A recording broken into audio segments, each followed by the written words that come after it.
Okay dear, आज का lecture start करते हैं। आज का जो हमारा टॉपिक है वो है आपका method of solving linear differential equation equation by changing the independent variable. तो इसका मतलब ये हुआ डियर कि आपके पास अगर कोई भी लीनियर डिफरेंशियल इक्वेशन गिवन है और हम जानते हैं कि जो भी आप लीनियर डिफरेंशियल इक्वेशन लेते थे उसमें D Y by D X form में कोई ना कोई टर्म होता है, यानी एक्स हमारा क्या होता है, इंडिपेंडेंट। अब हम यदि इस x को क्या करें, चेंज करें किसी न्यू इंडिपेंडेंट वेरिएबल में, तो यही मेथड यहाँ पे आपको क्या किया गया, बताया गया है। तो देखो इसमें क्या करते हैं, जनरली मोस्टली जो हम आपके पास जो क्वेश्चन सॉल्व करने के लिए है वो second order linear differential equation पे है। तो यहाँ पे आपको देखो D square Y by D x square plus P D Y by D X plus Q D Q Y equal to R, ये आपकी जनरल सेकंड ऑर्डर की कोई लीनियर डिफरेंशियल इक्वेशन है।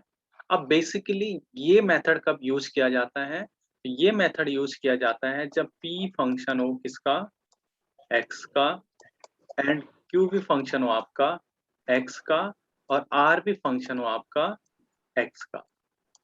तो बेसिकली ये मेथड तब यूज किया जाता है जब आपका p फंक्शन हो जाए x का, q फंक्शन हो जाए x का, r भी फंक्शन हो जाए x का। तो इस कंडीशन में आप सिंपल लीनियर डिफरेंशियल मेथड से नहीं कर सकते हैं। उस कंडीशन में आप इस मेथड का यूज करते हैं। एक मेथड हमने पढ़ा था कॉची आयलर फॉर्म, तो उसमें पर्टिकुलरली क्या था, अगर ये x square D x square का टर्म है तो उसके साथ यहाँ पे क्या होना चाहिए था, एक्स स्क्वायर का टर्म। तो यहाँ पे भी अगर मैं बात करूँ तो यहाँ पे x आ जाएगा, यानी p की वैल्यू x हो जाएगा। बट यहाँ पे एक स्पेसिफिक फॉर्म में होता था, तो हम इसे रिड्यूस करते थे लीनियर डिफरेंशियल इक्वेशन। यहाँ पे भी हमें रिड्यूस करना है लीनियर डिफरेंशियल इक्वेशन में, बट उसे करने का जो अप्रोच है यहाँ पे थोड़ा सा डिफरेंट है। तो बेसिकली हम क्या करते हैं, यहाँ पे जो इंडिपेंडेंट वेरिएबल है उसे हम क्या करते हैं, कंसीडर करते हैं। तो हमने यहाँ पे क्या कहा कि एक नया इंडिपेंडेंट वेरिएबल हमने कंसीडर करा z, जो फंक्शन होगा x का। क्यों? क्योंकि x को रिप्लेस करे, तो x को रिप्लेस करने का मतलब है z से रिप्लेस करना। अब आपको ये fx फंक्शन क्या होगा, गिवन होगा, जब भी आप क्वेश्चन सॉल्व करोगे तो वहां पे आपको ये पता लग जाएगा कि एक्चुअल में fx क्या है। तो पहला स्टेप क्या होता है, अब मुझे इस इक्वेशन को ऐसे रिड्यूस करना है कि यहाँ से मेरा ये x टर्म क्या हो जाए, रिमूव हो जाए, या y का ये टर्म मेरे रिमूव हो जाए, यानी ये वाले पूरे टर्म मेरे क्या हो जाए, रिमूव हो जाए। तो ये रिमूव करने के लिए मुझे dy बाई dx को क्या करना है, किस फॉर्म में लिखूंगा, dy by dz into dz upon dx। अब क्योंकि z की वैल्यू ये गिवन होगा, तो इसका मैं जब x के रिस्पेक्ट में डिफरेंशिएशन करूंगा तो ये वाला पोर्शन की वैल्यू मुझे गिवन होगा, यानी ये मुझे मिल जाएगा जब मैं सॉल्यूशन फाइंड करूंगा। तो बेसिकली मेरा जो मेन काम होगा वो किस पे काम होगा, ये काम हमारा होगा इस पोर्शन पे। तो यानी dy बाई dx को मैं रिप्लेस कर सकता हूँ dy upon dz into dz upon dx। Similarly D square Y by D x square को मैं रिप्लेस कर सकता हूँ इस होल टर्म से। बहुत ध्यान से देखना कि ये इससे रिप्लेस कर रहे हैं हम। जब मैं d square Y upon D x square की वैल्यू और d Y by D x की वैल्यू इस इक्वेशन नंबर फर्स्ट में पुट करूंगा, मैंने लिखा है put the values of equation 2 in equation first, then after simplify the equation first. Equation first में जैसे मैं यहाँ पे d Y by D x की value d square Y by D x square की वैल्यू पुट करूंगा, तो आपकी जो नई इक्वेशन अरेंज होगी वो ये वाली इक्वेशन है। बहुत ध्यान से देखना, ये आपकी new standard form, new standard equation है जो आपको सॉल्व करना है। अब ये इक्वेशन क्या हो जाती है, इस फॉर्म में आपका कन्वर्ट हो जाती है जो आपका लीनियर डिफरेंशियल इक्वेशन है। यानी यहाँ पे p और q क्या नहीं होंगे, फंक्शन नहीं होंगे, किसके, x के। यानी p1 is not equal to function of p1 x, and similarly q1 is not equal to function of x। यानी ये कांस्टेंट टर्म आ जाएंगे यहाँ पे। जैसे यहाँ पे कांस्टेंट टर्म आ जाएंगे तो आप सभी जानते हैं कि इस कंडीशन में आप simply linear differential equation form से सॉल्व करते हैं। तो अब यहाँ पे बेसिकली क्योंकि ये इक्वेशन सिंप्लीफाई होके इस फॉर्म में आया है, तो यहाँ पे p1 q1 की वैल्यू क्या होती है, तो p1 की वैल्यू आपको याद रखना है, ये होता है, ध्यान से देखना, इसे आप अपनी कॉपी में अच्छे से नोट करना। P1 की वैल्यू है आपका P dz upon dx plus D square Z upon dx square divided by dz upon dx का स्क्वायर। क्योंकि आपको पता है z बराबर क्या है, fx, ये आपको गिवन होगा। तो जैसे आप इसका x के रिस्पेक्ट में x स्क्वायर करोगे, यहाँ वैल्यू पुट करनी है, और p ऑलरेडी फर्स्ट इक्वेशन में गिवन होगा, तो जैसे आप इस सारे यहाँ पुट करोगे तो p1 की वैल्यू आपको फाइंड हो जाएगी। सिमिलरली q1 क्या है, q upon dz upon dx का होल स्क्वायर। q की वैल्यू आपको गिवन इक्वेशन में होगा, और ये भी आपको z बराबर कोई फंक्शन होगा, तो यहाँ से q1 की वैल्यू भी आप फाइंड कर लो। सिमिलरली r1 की वैल्यू भी आप फाइंड कर लो। यानी आपकी जैसी ये सारी वैल्यू यहाँ पे पुट करना है आपका, तो ये इक्वेशन सिंप्लीफाई होके आपका लीनियर डिफरेंशियल इक्वेशन में कन्वर्ट हो जाएगा। अब यहाँ पे बेसिकली दो केस अराइज होते हैं। जैसी सपोज मैंने ये पूरा पोर्शन सॉल्व करा और ये P1 की वैल्यू क्या आ जाए, 0। इस कंडीशन में इक्वेशन नंबर 2 कैसे रिड्यूस हो जाएगा, ये 0 हो जाएगा, यानी ये वाला पोर्शन क्या हो जाएगा, 0 हो जाएगा। तो हमारे पास सिर्फ ये इक्वेशन किस में कन्वर्ट हो जाएगा, यानी हमारे पास d square Y upon dz square plus q1y equal to r1। यानी अगर p1 की वैल्यू 0 है तो आपके पास ये फॉर्म में कन्वर्ट हो जाएगा, और ये बहुत आसानी से आप इसे सॉल्व कर सकते हैं। या p1 या दूसरा क्या हो, और कंडीशन q1 बराबर कांस्टेंट टर्म हो।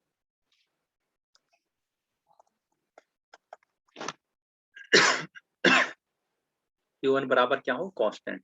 तो कांस्टेंट होगा, सपोज मैं मान देता हूँ a है, तो आपकी जो इक्वेशन है यहाँ पे, यानी यहाँ से आपको डायरेक्ट पता लग गया कि जो इक्वेशन नंबर 2 है यहाँ पे कांस्टेंट टर्म है, यानी a कुछ टर्म आएगा, तो उसे भी कैसे सॉल्व करना है। अब हमारा काम मेनली इसी पे है। तो बेसिकली आपको ये चीजें याद होनी चाहिए यहाँ पे, ये ये P1 की वैल्यू याद होनी चाहिए, Q1 की वैल्यू याद होनी चाहिए, R1 की वैल्यू याद होना चाहिए। ये जैसे आपको याद हो जाएगा तो आप इस नए स्टैंडर्ड फॉर्म इक्वेशन में कन्वर्ट करोगे। यहाँ पे ध्यान देने वाली बात यह है कि जो पहला हायर ऑर्डर का डेरिवेटिव है, इसके साथ कोई भी कांस्टेंट टर्म नहीं है, यानी यहाँ पे जो इसका कोफिशिएंट होगा ऑलवेज 1 होना चाहिए। यदि यहाँ पे कुछ लिखा भी हो तो आपको उसे क्या करना है, यहाँ से रिमूव करना है। चाहे तो आप डिवाइड करके दे दो, या चाहे जो भी आपको अच्छा लगे आप उससे क्या कर सकते हैं, इसे रिमूव करना है। तो यहाँ पे ऑलवेज जो हायर ऑर्डर का डेरिवेटिव का टर्म होगा उसके साथ कोफिशिएंट सिर्फ 1 होना चाहिए, कोई एक्स्ट्रा टर्म नहीं होना चाहिए। तो हम इसे और अच्छे से समझने के लिए क्वेश्चन उठाते हैं और कोशिश करते हैं इसे सॉल्व करने की। तो ध्यान से देखना, सपोज मैंने एक सेकंड ऑर्डर का लीनियर डिफरेंशियल इक्वेशन उठाया, dx square plus cot x dy by dx plus 4y cosec square x equal to 0। तो आप देख सकते हैं डियर, जो आपके पास क्वेश्चन लिया है तो लीनियर डिफरेंशियल इक्वेशन। क्यों लीनियर क्यों है, क्योंकि इन सब की पावर क्या है, डेरिवेटिव की पावर कितनी है, 1। तो लीनियर तो है, बट सेकंड कंडीशन क्या देखते हैं हम कि जो कोफिशिएंट है वो कांस्टेंट है कि नहीं है। बट यहाँ पे आप देख पा रहे होंगे यहाँ कांस्टेंट तो है ही नहीं, यहाँ क्या है, कुछ ना कुछ फंक्शन आपको दिख रहा है। तो इस कंडीशन में अब आपको क्या करना है, इस मेथड से आप सॉल्व नहीं कर सकते, जितने भी प्रीवियस मेथड पढ़े नहीं, ये स्पेसिफाई एक्स स्क्वायर का टर्म यहाँ है या एक्स का टर्म यहाँ है। अगर इस फॉर्म में होता तो कॉची आयलर फॉर्मूला, या आप नॉन होमोजेनियस इक्वेशन को कैसे सॉल्व करते हैं उससे आप कर सकते थे। बट यहाँ पे तो कॉट एक्स निकल गया और कॉसेक स्क्वायर एक्स आ गया। तो इस कंडीशन में आपको चेंज ऑफ वेरिएबल मेथड से क्या करना है, सिंप्लीफाई क्या करना है, सॉल्व करना है। अब इसे करने के लिए ध्यान से मैंने ऑलरेडी कहा आपको क्या करना है, यानी आपको स्टैंडर्ड इक्वेशन ये गिवन है, dy by D X D square sorry D square Y upon D x square plus P D Y by D X plus Q Y equal to R. Equation number 1 given है, equation number 2 given है, दोनों को compare करोगे, comparing both side. तो जैसे both side comparing करोगे तो यहाँ से क्या होगा डियर, P1 की वैल्यू आपके पास सॉरी P की वैल्यू आपके पास आ जाएगी cot x, Q की वैल्यू आ जाएगी 4 cosec स्क्वायर x, और R की वैल्यू आ जाएगी 0, एंड R की वैल्यू क्या आ जाएगी 0। ये आपका वैल्यू आ गया। अब आपको क्या करना है, इसे क्या करना है, आपको कन्वर्ट करना है किसी अनदर फॉर्म में। तो यहाँ पे हम क्या लिखते हैं, हम यहाँ पे लिखते हैं changing in dependent variable, independent variable from x to z, यानी x को z में रिप्लेस कर रहे हैं। क्या करेंगे, जैसे हम ये करेंगे then equation first become as कैसे फॉर्म में, आपके पास d square Y by d z square plus P1 d Y by d z plus Q1 y equal to r। अब r की वैल्यू तो ऑलरेडी d0 है, तो हम यहाँ पे अभी लिख देते हैं, यानी इस फॉर्म में आपका क्या होगा, कन्वर्ट होगा। अब हमारा काम है P1 और Q1 और R1 की वैल्यू फाइंड करना। तो R1 की वैल्यू तो क्या होगी, R1 की वैल्यू तो आपको दिख ही रहा होगा कि इसकी जो वैल्यू आएगी ये क्या आएगी, r upon dz upon dx का होल स्क्वायर। यहाँ से आप देख सकते हैं कि r की वैल्यू 0 है, तो 0 बाई कोई भी टर्म आएगा dz अपॉन dx का, ये कोई भी टर्म होगा तो इसकी वैल्यू 0 आएगी, यानी R1 की वैल्यू तो 0 हो गया। अब हमारा केस है कि आपका जो फंक्शन है कौन सा, P1 की वैल्यू क्या है।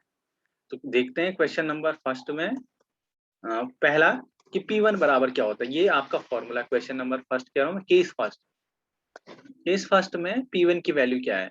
तो P1 बराबर हमारा क्या होता है फॉर्मूला, तो ये होता है P dz by dx plus D square Z by D x square divided by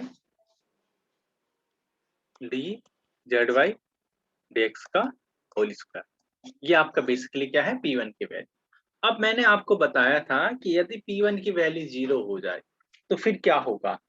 तो हम मानते हैं कि लेट, यहाँ पे बहुत ध्यान से देखना है, लेट P1 बराबर क्या हमारा 0। जैसे ये 0 होगा तो इसका मतलब क्या होगा, ध्यान से देखना, इसका मतलब होगा कि इस एक्सप्रेशन के एक साइड 0 हो जाएगा। जैसे एक साइड 0 होगा तो क्रॉस मल्टीप्लाई करेंगे तो आपके पास एक्सप्रेशन क्या बनेगा, P dz by dx plus D square Z by dx square equal to 0, इस फॉर्म में बनेगा। जैसे ही आपका ये बनेगा, अब क्या करना है आपको, इस एक्सप्रेशन को क्या करना है, सॉल्व करना है। तो इस एक्सप्रेशन को सॉल्व करने के लिए कैसे करेंगे, तो आपको पता है P की वैल्यू क्या है, हमें पता है कॉट क्या है, कॉट x। मैं इस फॉर्म में लिखता हूँ D square Z by D x square plus cot D Z by D X equal to 0। अब इसे सॉल्व करना है, क्योंकि ये लीनियर डिफरेंशियल इक्वेशन है, मुझे z की वैल्यू चाहिए। जब तक z की वैल्यू नहीं आएगी तब तक मैं आगे क्या नहीं कर सकता हूँ, वैल्यू फाइंड नहीं कर सकता। क्यों, क्योंकि आप यहाँ देखिए ऊपर मुझे किसकी जरूरत पड़ रही है, हर जगह z की जरूरत पड़ रही थी। यहाँ देखिए मैंने लिखा भी था आपको कि z बराबर होता है fx, तो मुझे कि z फाइंड करना पड़ेगा ना, तभी तो मैं इनकी प्रॉपर वैल्यू फाइंड कर पाऊंगा इन चीजों की। उसे फाइंड करने के लिए देखो मैंने पहला केस लिया कि P1 की वैल्यू 0 है, तो 0 होगा तो ये इस फॉर्म में होगा, बट अभी भी ये लीनियर डिफरेंशियल फॉर्म में नहीं है। क्यों, क्योंकि आप यहाँ पे देख पा रहे होंगे कि यहाँ cot x आ गया है, यानी ये डिपेंड वेरिएबल क्या है, कांस्टेंट वेरिएबल ना होके इंडिपेंडेंट वेरिएबल के फॉर्म में आ गया, आपका वेरिएबल फॉर्म में आ गया, constant coefficient in the form of variable. तो इसे करने के लिए यहाँ पे हम लेट करते हैं कि आपका v की वैल्यू जो आपका dz बाई dx है, ये आप है v के बराबर। बहुत ध्यान से देखना, अगर ये v के बराबर है, हम लेट करते थे जैसे होमोजीनियस इक्वेशन में करते थे हम y बराबर uv। इसका गेन में एक बार डेरिवेटिव करूंगा तो क्या होगा, D square Z by D x square, और ये किसके बराबर आ जाएगा, D B by D X, D B by D X. ये सपोज मेरी क्वेश्चन नंबर 3 है। तो अब आप क्या करो, dz बाई dx की जगह पे इसकी जगह पे क्या पुट कर दो, v, और इसकी जगह पे आप क्या रिप्लेस कर दो, dv बाई dx। तो जैसे आप इसे रिप्लेस करोगे तो आपकी कोई एक्सप्रेशन क्या बनेगा, dv by dx plus cot x into v बराबर 0। अगर आपको याद हो तो ये आपको मैंने जब पहला चैप्टर पढ़ाया था तो वहां पे मैंने first order linear differential equation पढ़ाया था। अगर आपको याद हो तो आपको अगर वो याद है तो आप इजीली इसका सॉल्यूशन फाइंड कर सकते हैं। यदि वो भी आपको याद ना हो तो पहला मेथड आपको पता है वेरिएबल सेपरेबल फॉर्म। तो आप देख पा रहे होंगे कि वेरिएबल सेपरेबल में क्या होता है, तो मैं डीबी बाई डी एक्स को इस साइड रखता हूँ, ये minus cot X into D हो जाएगा। जैसे ये होगा तो इसके बाद मैं क्या करूंगा, जो वेरिएबल है वेरिएबल सेपरेबल में क्या करूंगा, जो v के वेरिएबल है वो v के साथ ले जाऊंगा, जो x के वेरिएबल है वो x के साथ ले जाऊंगा, तो cot x इंटू dx। जैसे ये वेरिएबल फॉर्म में क्या हो गया, कन्वर्ट हो गया सेपरेट फॉर्म में, तो integrating both side, integration both side. जैसे आप इंटीग्रेशन करोगे तो integration dv by v equal to minus integration cot x into dx, cot x into dx। इसका इंटीग्रेशन क्या आएगा, log v, और यहाँ इसका इंटीग्रेशन क्या आएगा, cot का इंटीग्रेशन आपका आ जाएगा log sin x। तो माइनस साइन तो बाहर था, इंटीग्रेशन ऑफ cot x होता है log sin x, log sin x। तो यहाँ से आपको यहाँ क्या दिख रहा है, माइनस साइन दिख रहा है, और प्लस क्या होगा, कांस्टेंट टर्म। जब भी इंटीग्रेशन होता है तो एक अब जो कांस्टेंट ले रहा हूँ मैं किस फॉर्म में ले रहा हूँ, लॉग के फॉर्म में ले रहा हूँ, लॉग कांस्टेंट c1 या c मान दो आप। तो जैसे ही आएगा तो इसे अगेन क्या करूंगा, मैं सॉल्व करूंगा। तो जब मैं इसे सॉल्व करूंगा डियर तो कैसे लिखा जाएगा, इसे अगर मैं लिखूंगा तो log v बराबर ही आ जाएगा log c upon sine x. Log से लॉग कैंसिल आउट हो जाएगा, तो v की वैल्यू क्या निकला, c अपॉन साइन एक्स। अब याद हो v बराबर हमने क्या माना था, यहाँ देखिए ध्यान से देखिए, v बराबर हमने माना था dz अपॉन dx। तो v की वैल्यू पुट कर दो यहाँ पे, dz अपॉन dx इसके बराबर आ जाएगा c अपॉन साइन एक्स। तो यहाँ से dz बराबर क्या आएगा, c upon sine x into dx। Again इसका क्या कर दो, इंटीग्रेशन कर दो। तो अगेन जब आप इसका क्या करोगे, इंटीग्रेशन करोगे डियर, तो इंटीग्रेशन क्या होगा, इंटीग्रेशन dz बराबर c integrate 1 upon sine x किसके बराबर होता है, कॉस के बराबर होता है, यानी cos x, sorry cos x into dx इस फॉर्म के बराबर होता है। और इसका इंटीग्रेशन क्या होता है, आई होप आपको पता हो, तो z c, और इस integration of cosec x dx की जो वैल्यू होती है ये होती है log 10x/2, 10x/2। यानी आपको वो z फंक्शन मिल गया है जिसकी आपको जरूरत थी। जैसे आपको z की वैल्यू मिल जाएगी तो आप इजीली क्या कर सकते हैं, सॉल्यूशन फाइंड कर सकते हैं। सेकंड, केस सेकंड, मैंने कहा था केस सेकंड में क्या कहा था कि Q1 को क्या लेना होता है, कांस्टेंट। Q1 को क्या लेना होता है, कांस्टेंट, सॉरी Q1 को क्या लेना होता है, कांस्टेंट। अब Q1 बराबर कांस्टेंट बराबर, अगर आप क्या लो, कोई भी कांस्टेंट लो जो आपका मन करे, बट यहाँ पे ध्यान देना है कि Q1 की वैल्यू किसके बराबर होती है, Q upon dz by dx का होल स्क्वायर। अभी हमने z की वैल्यू फाइंड कर दिया है, अगर ध्यान हो तो z की वैल्यू क्या है, c log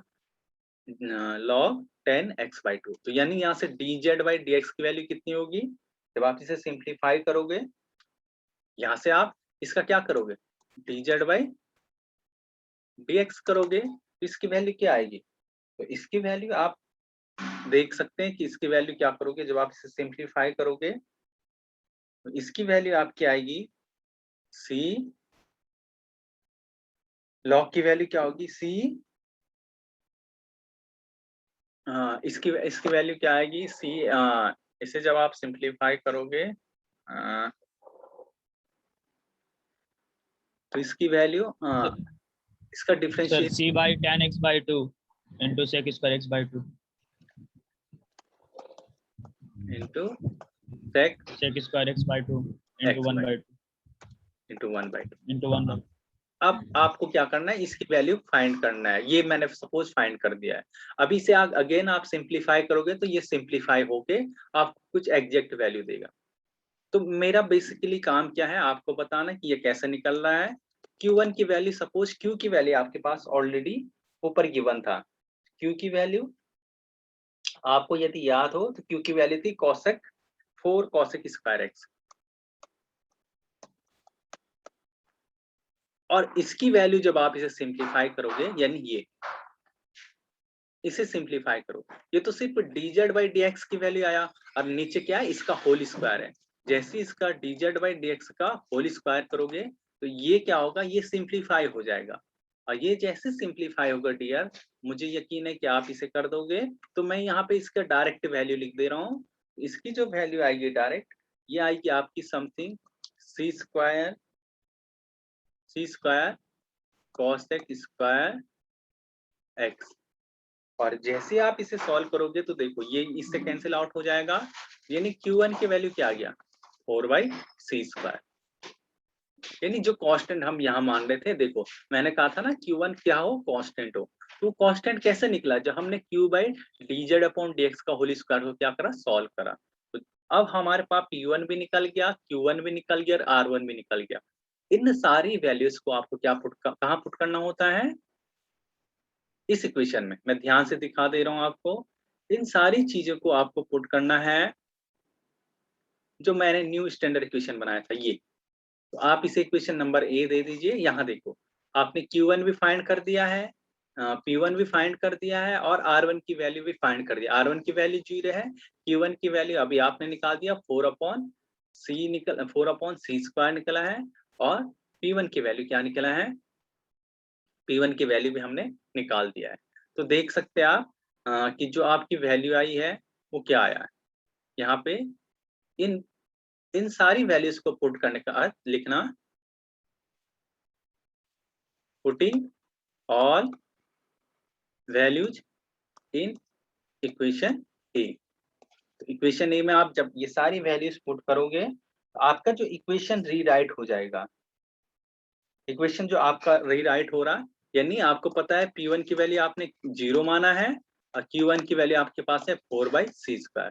जब आप ऊपर वाली इक्वेशन में पुट करोगे तो आपकी इक्वेशन कन्वर्ट हो जाएगी dz d²y/dz²। ये तो 0 हो गया, यहाँ पे कांस्टेंट, यहाँ पे तो कांस्टेंट हो जाएगा, और यहाँ पे 4/c² इंटू y, और यहाँ 0। यानी आपका डायरेक्ट आप देख पा रहे होंगे ये लीनियर डिफरेंशियल इक्वेशन में कन्वर्ट हो गया, 4/c² इंटू y बराबर 0। तो अब आप देखो ये लीनियर डिफरेंशियल इक्वेशन है सेकेंड ऑर्डर का, और मुझे पूरा उम्मीद है कि इसका सॉल्यूशन आप निकाल दोगे। तो इससे ऑक्सिलरी इक्वेशन क्या बनती है, होमोजेनियस फॉर्म में इसका बनेगा m² plus 4/c² equal to 0। जब आप इसे सॉल्व करोगे तो m की वैल्यू क्या निकलेगी, m की वैल्यू निकलेगी प्लस माइनस आइटा 2/c। अब दोनों कॉम्प्लेक्स रूट है, इसका जो CF आएगा वही इसका CF ऑफ y। तो CF ऑफ y क्या आएगा, यानी जो सॉल्यूशन होगा ये आपका क्या आएगा, C1, यहाँ पे equal to C1 cos 2z/c plus C2 sin 2z/c। अब देखो, क्योंकि देखो हमारी इक्वेशन क्या था, z में था ये, तो इसका जो सॉल्यूशन आया z फॉर्म में आया। बट बेसिकली अगर आपको याद हो डियर, हमारा तो जो मेन पहली गिवन इक्वेशन था वो x फॉर्म में था, तो यानी मुझे z को रिप्लेस करना पड़ेगा x फॉर्म में, और अभी हमने z की वैल्यू फाइंड करा था। तो z की वैल्यू क्या था, C1 cos 2 सी इंटू इसी के साथ में जेड की वैल्यू लिख देता हूँ, और जो जेड की वैल्यू अगर आपको याद हो, हमने जेड की वैल्यू फाइंड करा था, तो जेड की वैल्यू था हमारे पास सी log 10x/2, फिर प्लस C2 साइन 2/c को बाहर रख देता हूँ, और जेड की वैल्यू फिर c log 10x/2।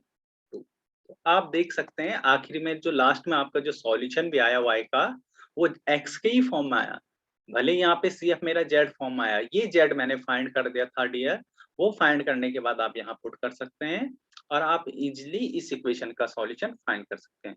इसे समझने के लिए आपको इसको कम से कम एक बार अगेन देखना पड़ेगा, तब जाके आपको समझ में आएगा कि बेसिकली इसमें क्या क्या हमने करा है। तो आज के लिए इतना ही रखते हैं, और थैंक